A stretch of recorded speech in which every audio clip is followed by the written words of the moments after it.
प्यारे बच्चों, आज हम कक्षा 8 की विज्ञान विषय की वर्कशीट नंबर 11 के बारे में पढ़ेंगे। आज हम धातुओं के अन्य भौतिक गुणों के बारे में जानेंगे। ठीक है, पिछली वर्कशीट में भी हमने धातुओं के भौतिक गुणों के बारे में जाना था। इसमें हम जानेंगे ध्वनिक क्या होते हैं। धातुओं से बनी वस्तुओं को जब कठोर सतह से टकराया जाता है तो रिंगिंग ध्वनि उत्पन्न होती है, इसलिए धातुओं को ध्वनिक कहते हैं। एक चम्मच से स्टील के गिलास व लकड़ी के दरवाजे पर चोट करें, दोनों की ध्वनियों को सुने और अंतर करें।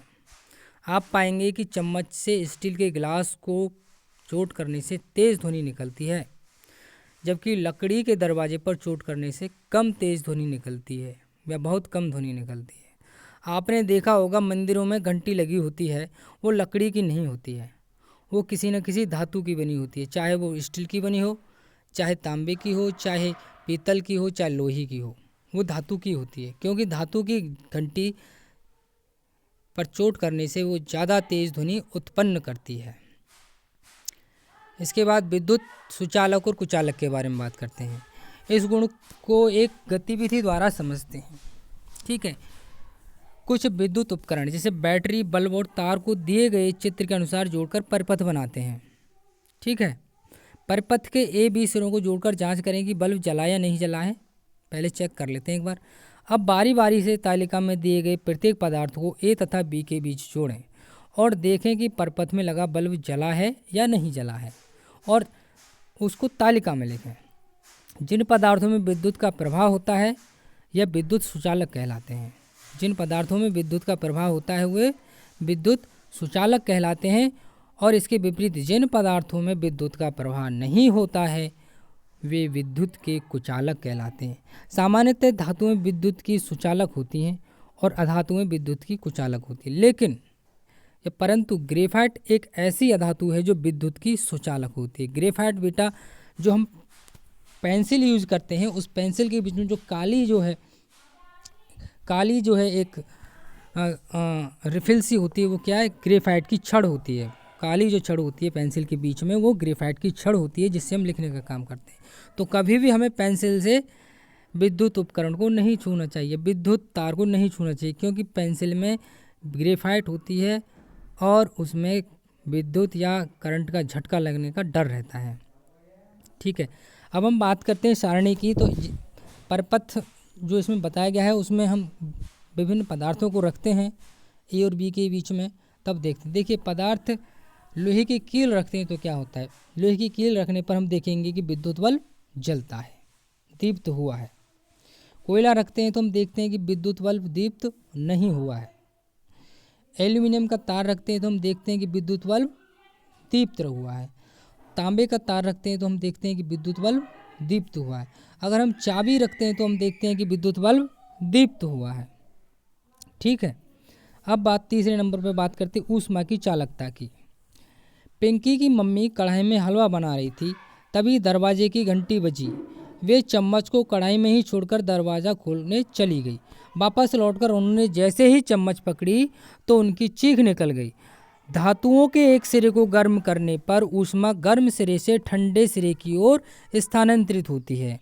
ठीक है, जैसे धातु का एक सिरा अगर हम गर्म करेंगे तो धीरे धीरे उस धातु का दूसरा सिरा भी गर्म हो जाएगा। इसलिए धातुएं ऊष्मा की सुचालक होती हैं। अधातुएं में ऊष्मा चालन नहीं होता है, वे ऊष्मा की कुचालक होती हैं। धातुएं ऊष्मा की चालक होती हैं और अधातुएं ऊष्मा की चालक नहीं होती, यानी कि ऊष्मा की कुचालक होती हैं धातुएं। अब कुछ प्रश्न हैं, इनके उत्तर आपको दें। तवा लोहे का बना होता है जबकि उसके हैंडल पर लकड़ी होती है, क्यों? क्योंकि तवे पर हम रोटी सेकते हैं, रोटी तब सिकती है जब हम तवे को गर्म करते हैं। तो तवा जो है लोहे का बना होता है। लोहा क्या होता है? धातु होता है। ठीक है, लोहा धातु होता है, इसलिए उसमें ऊष्मा का चालन आसानी से हो जाता है। लेकिन हैंडल पर लकड़ी होती है क्योंकि तवे को पकड़ने के लिए हमें हैंडल होता है उसमें, और हैंडल पर अगर लकड़ी नहीं होगी तो हैंडल लोहे का होता है तो हमारा हाथ जल जाएगा। इसलिए लकड़ी का हत्था लगा होता है हैंडल पर, क्योंकि लकड़ी ऊष्मा की कुचालक होती है, इससे लकड़ी गर्म नहीं होती, उसको हम आसानी से पकड़ सकते हैं। नंबर 2, पिंकी की मम्मी चम्मच को पकड़ते क्यों चीखी? क्योंकि पिंकी की मम्मी ने गरम हलवे में ही चम्मच को छोड़ दिया, तो चम्मच का एक सिरा गरम था जो गरम हलवे में था, इसलिए दूसरा सिरा भी धीरे धीरे गरम हो गया। ये ऊष्मा के चालन के कारण हुआ। ठीक है। और धातुओं के 3 उपयोग लिखिए। धातुओं के 3 उपयोग क्या हैं? धातुएं के 3 उपयोग, ये विद्युत चालक के रूप में काम आती हैं धातुएं। ठीक है। धातुओं के बर्तन बनाए जाते हैं और धातुओं के उपकरण बनाए जाते हैं, विभिन्न प्रकार की मशीनें बनाई जाती हैं। प्रश्न नंबर 3, विद्युत और ऊष्मा के सुचालक किन्हें कहते हैं? विद्युत और ऊष्मा के सुचालक किन्हें कहते हैं? विद्युत ऊष्मा के सुचालक धातुओं को कहते हैं। ऐसे पदार्थ जिनमें से विद्युत धारा का प्रवाह आसानी से हो जाता है उन्हें विद्युत के सुचालक कहते हैं। और ऐसे पदार्थ जिनमें से ऊष्मा का चालन आसानी से हो जाता है या ऊष्मा का प्रवाह आसानी से हो जाता है उन्हें विद्युत सुचालक कहते हैं। अब देखिए, नीचे दी गई सारणी में पदार्थों के नाम लिखे हैं, उनके गुणों के आधार पर सही या गलत का निशान लगाएं और बताएं कि वे पदार्थ धातु है या अधातु है। लोहा चमक रखता है, ये आघात वर्धनीय है, तन्य है, ध्वनिक भी है, ऊष्मा का सुचालक भी है, ये विद्युत का सुचालक भी है, और ये क्या है? धातु है। तांबा भी चमक रखता है, आघात वर्धनीय है, तन्य भी है, ध्वनिक भी है, ऊष्मा का सुचालक है, विद्युत का भी सुचालक है, और ये क्या है? फिर धातु के गुण हो गए, सारे धातु है। कोयला चमक नहीं होता, ये मलिन होता है, ये आघात वर्धनीय नहीं होता, ये भंगुर होता है, इसलिए टूट जाता है। ये तन्य नहीं है, इसके तार नहीं बनाए जा सकते कोयले को पीटने से ध्वनि भी उत्पन्न नहीं होती, ध्वनिक भी नहीं है।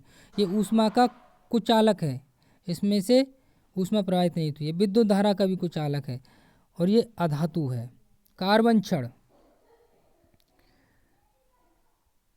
छड़ अगर ग्रेफाइट की बात करें तो वो उसमें चमक नहीं होती है, आघात वर्धनीय भी नहीं है, भंगुर है, तन्य भी नहीं है, ध्वनिक भी नहीं है, ऊष्मा का सुचालक